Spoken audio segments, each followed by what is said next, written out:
व्यासपीठाच्या समोर उपस्थित असलेले या भागातील बहादर वडीलधारी मंडळी, तरुण मित्र आणि जिथपर्यंत माझा आवाज जातोय तिथपर्यंत घराघरातून ऐकणाऱ्या माझ्या माता भगिनींनो, बंधूंनो, मला तुमचं मनापासून या ठिकाणी आभार व्यक्त करायचंय. आभार याकरता की साक्षात देशाचे पंतप्रधान विरोधात असताना या ठिकाणी ईडीच्या भीतीनं, कोण 50 खोक्यासाठी, कोण मंत्रिपदाच्या अपेक्षेनं, कोण सत्तेत आल्यावर मलिदा खायच्या अपेक्षानं ज्या ज्या लोकांनी महाराष्ट्रात असंवैधानिक सरकार तयार केलं, ज्याचा एक फुल मुख्यमंत्री आणि 2 हाफ मुख्यमंत्री तयार झाले, ते बी विरोधात असताना ह्या मतदारसंघातले 6 पैकी 5 आमदार विरोधात असताना प्रचंड प्रमाणात पैशाची अतिवृष्टी झालेली असताना, सत्तेची ताकद त्या बाजूनं असताना, एवढ्या सगळ्या प्रतिकूल परिस्थितीतनं बांधवानो 3,29,000 मताच्या फरकानं या ओमराजेला लोकसभेत पाठवायचं काम तुम्ही केलं. मला वाटतंय जी माणसं म्हणायचे की मोदीमुळे आला, मोदीमुळे आला, बांधवानो, मोदी साहेब विरोधात असताना मोदी साहेब जितक्या मतानं खासदार झाले त्याच्या दुप्पट मताच्या लीडनं तुम्ही त्या ठिकाणी मला लोकसभेत पाठवलं. आता त्यांच्या तोंडाला बूच आहे. त्यांना मी सांगितलं, हिंदुराय सम्राट शिवसेना प्रमुख बाळासाहेबांनी घडवलेले कडवट शिवसैनिकाचा हा लोकसभा मतदारसंघ आहे. जे सांगितलं ते सत्य करून दाखवलं. बांधवानो, मी सारखं बघतोय बरेच लोक विकासावर आलेत. आता इतक्या दिवस उकाळ्या पाकाळ्यावर होती. बरं झालं म्हणलं, भगवंतानं चांगली बुद्धी दिली, विकासावर आले, चांगली गोष्ट आहे. तुम्हाला बी वाटायचं माझं, तुम्हाला वाटायचं की आता विकासावर आल्यावर म्हणल्यावर मी बी विकासावर बोलतो. पण आधी मी तुम्हाला स्पष्ट करू इच्छितो की तुमच्यासाठी विकास करणं हे त्या आमदाराचं, त्या खासदाराचं कर्तव्य आहे. का तर तुमच्या जीएसटीच्या पैशातून, जी जीएसटी तुमच्या दात घासायच्या ब्रशवर आहे, पेस्टवर आहे, शॅम्पूवर आहे, साबणावर आहे, कापडावर आहे, खतावर आहे, ट्रॅक्टरवर 18% जीएसटी आहे.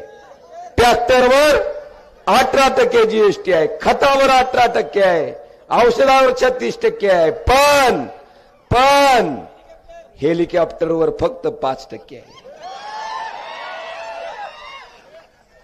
बघा सरकार किती शेतकऱ्याची काळजी करते. का 18% ट्रॅक्टरवर आणि 5% हेलिकॉप्टरवर? हेलिकॉप्टर घेणाऱ्या माणसाला जर जीएसटी 18% केला तर त्याला कुठल्या तरी झाड्याला कासरा घेऊन फाशी घ्यायची पाळी येईल. म्हणून मोदी सरकारनं मोठ्या उद्योगपतीचा विचार करून त्या हेलिकॉप्टरला 18% ऐवजी 5% जीएसटी लावली. आणि आपण जहागीरदार आहोत, शेतकरी म्हणजे, म्हणून आपल्याला 18%. ह्या जीएसटीच्या पैशातून तुम्ही आम्हाला निवडून दिलं, आमदार खासदाराला. हे आमदार खासदार सरकार करतेत आणि ती सरकार तुम्ही दिलेल्या पैशातून तुमचा विकास करते. मग पैसे कुणाचे आहेत? तुमच्या पैशातून तुमच्यासाठी विकास केला तर मी कर्तव्याची भावना बोलायची का उपकाराची? कर्तव्याची. ओमराजे कर्तव्याची बोलतोय, कोण उपकाराची बोलायची त्याला लाख लाभ. बांधवानो, आरडीएसएस योजनेच्या अंतर्गत आपण 33 केव्हीच्या 4 नवीन सबस्टेशन त्या ठिकाणी मंजूर करून घेतलेत. त्याच्यातलं एक आहे गादेगाव रोड, दुसरा आहे फपाळवाडी, तिसरा आहे डोलारी आणि चौथा आहे केसरी. ओमराजे आरडीएसएसचा मागच्या 5 वर्षात अध्यक्ष असताना मला अध्यक्ष कुणी केलं? तुमच्या भारतीय जनता पार्टीच्या 2 खासदारांनी, एक ती स्वामीजी आणि दुसरे नाईक निंबाळकर, म्हणले ओमराजे तुम्हाला माहिती आहे तुम्हीच अध्यक्ष व्हा. त्यांनी अध्यक्ष केलं. मी ही 4 सबस्टेशन आपल्या बार्शीसाठी बांधवांनो नवीन मंजूर करून घेतले. Additional power transformer.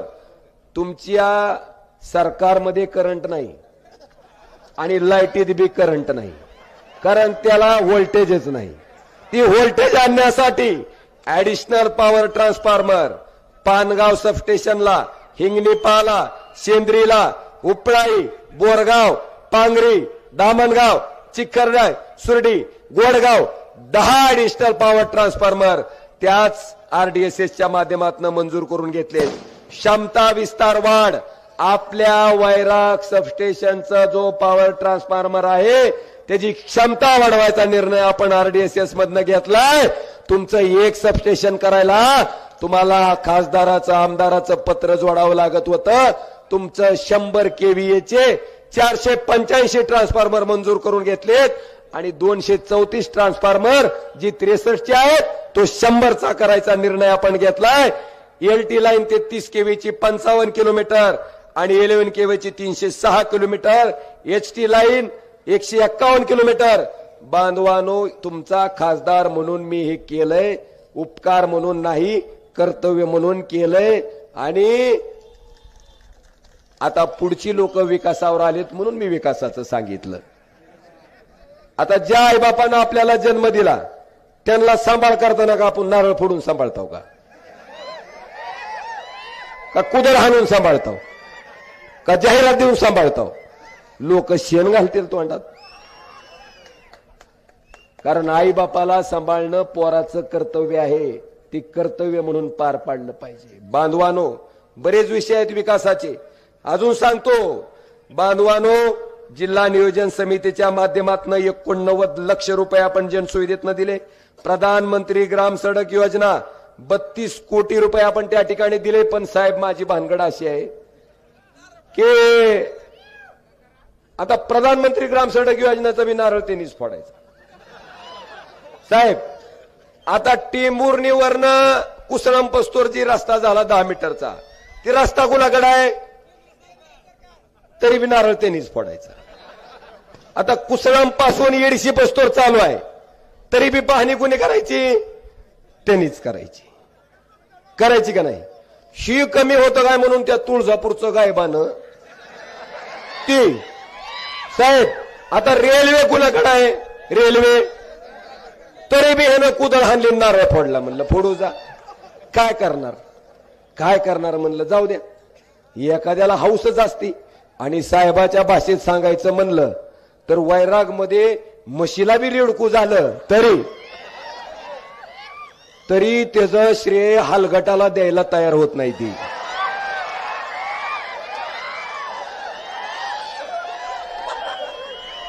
त्याचं बी श्रेय ह्यांचंच. साहेब, त्या हाल्याला देऊ द्या की श्रेय.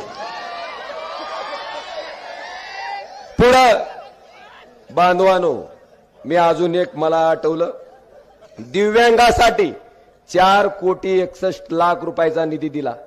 3 चाकी इलेक्ट्रिक सायकल, 3 चाकी साधी सायकल, कृत्रिम हात, कृत्रिम पाय, कानानं ऐकायची मशीन, स्मार्ट स्टिक, स्मार्टफोन. 1 पैसाही त्या माणसाचा न घेता ओमराजे निंबाळकर खासदार असताना मी केलं. कर्तव्य म्हणून केलं, कर्तव्य म्हणून. बांधवानो, जनसुविधेमधनं 90 लक्ष, 30 चोपन्न, 50 चोपन्न, 2 कोटी. दलित वस्ती 65 लक्ष. त्याचबरोबर अमृत विकास, जी अमृत भारत योजना आहे स्टेशनच्या विकासाची, ती सुद्धा बार्शी स्टेशन आपण अमृतमध्ये घेतलं. आता एवढंच नाही बांधवानो, बरेच विषय आहेत पण आता ह्याच्यात सांगत नाही. श्रीपत पिंपरी इथल्या नदीवरचा पूल 1 कोटी 80 लक्ष. उपळा भातमळा मार्गावरील भोगावती नदीवरील पूल आपण नाबार्ड अंतर्गत मंजूर केला. बार्शी पारंडा रस्ता, आणि आपल्या माहितीसाठी ह्या रस्त्याचं जे काम झालेलं दिसतंय ते रस्ते महाविकास आघाडीचं सरकार असताना त्या ठिकाणी ओमराजेनं मंजूर करून घेतलेत. एवढंच नाही, संत गोरबा काकाची पालखी पाण्यातून जायची कावडीतून. डोहराळ्याला 4 कोटीचा पूलकम बंधारा करून काकाची पालखी आपण आयटीत त्या पुलावून न्यायचं काम बांधवानो या ओमराजेनं केलं. माझ्या खासदार निधीमधनं 2,81,00,000 रुपये त्या ठिकाणी दिले. बार्शी ते धाराशिव सरहद्दचा जो रस्ता आहे ते सुद्धा महाविकास आघाडीच्या काळात मंजूर केलाय. पण आम्ही सांगितलं नाही, पण आता विकासावर आलं. जी मी केलं तीच सांगितलंय बरं का. मी दुसऱ्याचं रिडकू आपलं नाहीतच. बांधवानो, आता मला मुख्य मुद्द्याकडे यायचंय. काय आमदार आहेत बघा साहेब. माझ्या लोकसभेत तर 6 मध्ये 5 खतरनाक आहेत. पहिलं बोम परांडा वाशी खेकडा. ते काय म्हणते, मराठा समाज रस्त्यावर उतरला, मराठ्याला आत्ताच आरक्षणाची खाज सुटली. बोललं का नाही. एक आता अलीकडे बार्शीकडे येऊ आपण. बार्शीकडे आल्यावर सोयाबीनचा भाव महत्वाचा नाही, कांद्याचा भाव महत्वाचा नाही, दुधाचा भाव महत्वाचा नाही, आरक्षण महत्वाचं नाही, देशप्रेम महत्वाचं आहे. देशप्रेम बरोबर आहे, देशप्रेम महत्वाचं आहे. आज सुद्धा त्याचाच प्रमाण मानून आमदारकी महत्वाची नाही. भाऊ, आता आपण मिलिटरीमध्ये भरती घेऊन बंदूक घेऊन सर्व देवावर जायचं आणि देशप्रेम दाखवायचं. काय चूक आहे माझं? चूक आहे का? अजिबात.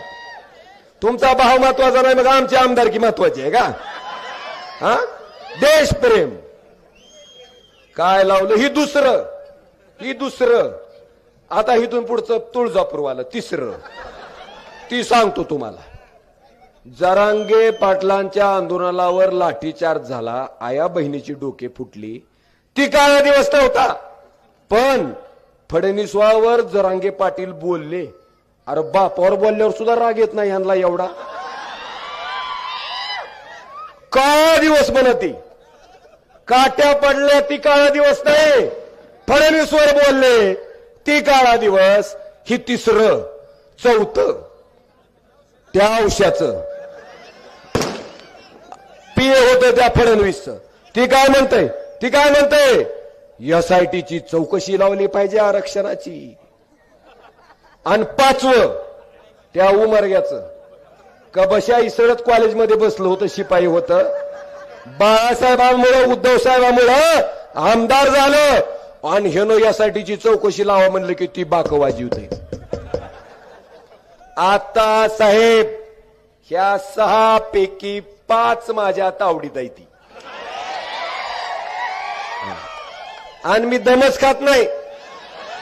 औसा झाला की उमरगा झालं की बार्शी झालं की परांडा, आणि परांडा झालं की तुळजापूर. यांचा स्वप्न आता साफ करायचा बांधवानो. यांचा स्वप्न बांधवानो. मराठा आरक्षणाची तीच परिस्थिती. धनगर आरक्षणालाही म्हणले आमचं सरकार येऊ द्या, पहिल्या कॅबिनेट मध्ये निर्णय घेऊ. आता लाकडं मसनात पुचली कॅबिनेट कवा व्हायची तुमची? झाली का? लय मोठं भाषण करीत नाही. तुम्हाला देवेंद्र फडणवीसला मुख्यमंत्री करायचंय का? तुम्ही ठरवा. आणि अजून साहेब 2 मिनिटं घेतो, 2च मिनिटं घेतो. आणि ही तुमच्या बार्शीवाले म्हणते 4,000 कोटीचा विकास. आमचं तुळजापूरचं गायबानं म्हणतंय 5,000 कोटीचा विकास. अरे कच बोलणच गेली ती. बाबानो, ओमराजेनं सबस्टेशन केले जवळपास किती, साधारणतः 190 कोटी रुपयाचे मंजूर करून घेतले. ही काय ओमराजेनं गोर्धनवाडीची प्रॉपर्टी विकून केलेले नाहीत. तसंच हिथं 5,000 कोटी, हिथं 4,000 कोटी, तुळजापूरवालं 5,000 कोटी. मी बघतोय साहेब, आताच मी काटीहून जवळगावला आलो. मग मी काय केलं, तुळजापूरवाल्याचा बी अर्धा रस्ता होता आणि बार्शीवाल्याचा अर्धा होता. ड्रायव्हरला म्हणलं नीट दुर्बीन लावून लाईट लाव, आपल्याला एका सोडकायचा दोघाचा बी. एकाचा 4,000 कोटीचा हुडकायचा आणि दुसऱ्याचा 5,000 कोटीचा हुडकायचा आहे. साहेब गाडी सरळ चलतच नव्हती, सारखी कमळाबाई कमळाबाई कमळाबाई कमळाबाई. अरे ड्रायव्हरला म्हणलं अशी का करायली? दादा म्हणले गाडीची चूक नाही. तिकडं तुळजापूरचा राणा पाटलाचा 5,000 कोटीचा एकाच आहे आणि इकडं भाऊचा 4,000 कोटीचा आहे. आणि ती विकास जी आहे ना ती असा गर्दाडात जाऊन लपलाय आणि गाडीचं टायर त्याच्यावर गेलं की दणक देतोय असं खालू. आहार विकास, आहार विकास. फार बोलायचंय, जाऊ द्या. पण ह्या का बांधवानो, मला इतकंच सांगायचंय, ओम राजे 5 वर्ष तुमच्या सोबत आहे. कसा वागतोय, कसा काम करतोय तुम्ही बघितलं. आणि जे लोक मला म्हणतात की आम्ही आणलं, साहेब तुम्ही मला विधानसभा दाखवली भाऊ, मान्य आहे. तुम्ही 2019ला माझा प्रचार केला, मान्य आहे. तेव्हा लीड होती 942 मताची, 942 मताची. साहेब त्याचा उपकार म्हणून 6च महिन्यानं तुम्ही माझ्या पक्षाकडून उभारले होते, माझ्या पक्षाचे उमेदवार होते. मी कुठे दिसलो का प्रचारात? नाही. किती मतानं साहेब पराभव झालाय? फक्त मला सांगा, माझ्यासारख्या फुडतूस खासदाराची 3,000 मताची तर लायकी असेल की असेल का नाही? आता पुढचा पाडा साहेब. आता निवडणूक लागली तुमची, कवाची? 24ची लोकसभा. माझ्या वडिलांचा खून ज्या लोकांनी केला ती उमेदवार होते, त्यांच्या पक्षाकडून नव्हते. ती कमळाकडे होती आणि ही घड्याळ घेऊन आलती. प्रचार केला का नाही? टीका केली माझ्यावर. फोन राजे आहेत म्हणले. अरे आणि फोन काय उचलल्यावर काय होतंय? फोन उचलल्यावर काय? त्यांना सांगा, फोन उचलल्यावर 3,29,000 निवडून येते म्हणून. मी साहेब कुठे धर्म तोडला नाही, धर्म तुम्ही तोडलाय. मानी गंमत, ती सोबत असताना 942 आणि विरोधात असताना. त्याच्यामुळं जनतेनं आपली पात्रता बघून बोलावं, बुकच विनाकारण बोलून. विषय बरेच आहेत साहेब बोलायचे. बांधवानो, एकच विनंती करायला आलोय. मी साधा आहे, इतका साधा. उद्धव साहेबाच्या सभेत गेलो तर पोलिसांना खाली हाकलून लावलं, म्हणले झालं, म्हणले इकडं कुठं आला म्हणलं व्यासपीठावर, गुडगाव माझा. आर म्हणलं मी खासदार आहे की. ते असं खालून वर बघतंय आणि मला म्हणतंय असला खासदार असतंय का? आर म्हणलं ती शेजारचं पोलीस पडत, आर ही हाय म्हणलं, ह्याला जाऊ द्या रे, जाऊ द्या म्हणलं. आता साधाच आहे मी. का साधा आहे? का तर सामान्य लोकांनी मला उभा केलंय, त्याची किंमत मला आहे म्हणून मी साधा आहे. सहज उपलब्ध आहे.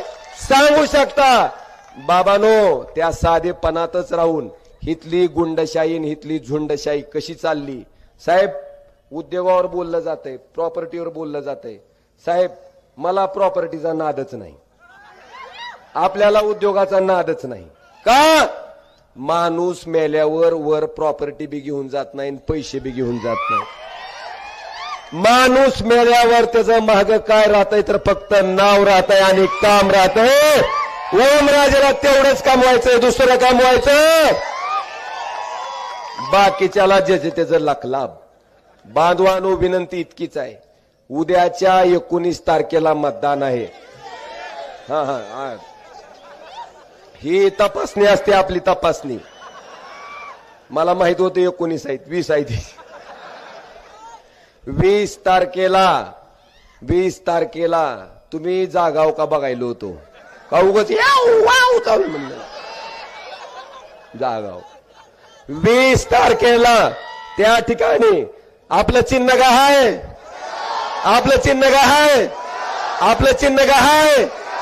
कितव्या नंबरला आहे? कितव्या नंबरला आहे? फक्त एक काळजी घ्यायची, 1 नंबरची फुल भरलेली मशीन आहे का तीच बघायची. त्यांनी घोळ घातलाय. त्यांनी जशी माझ्या टायमाला चिमणी आणली होती तशी चिमणी आणली, त्या चिमणीनं माझी 20,000 मतं खाल्ली, नाहीतर ओमराजे 1 नंबरच्या लीडनं महाराष्ट्रात निवडून आला असता. पण आता चिमणी वळकायला अटकल आहे. अटकल काय? दुसरी अर्धी मशीन आहे, तिच्याकडे बघायचं सुद्धा नाही.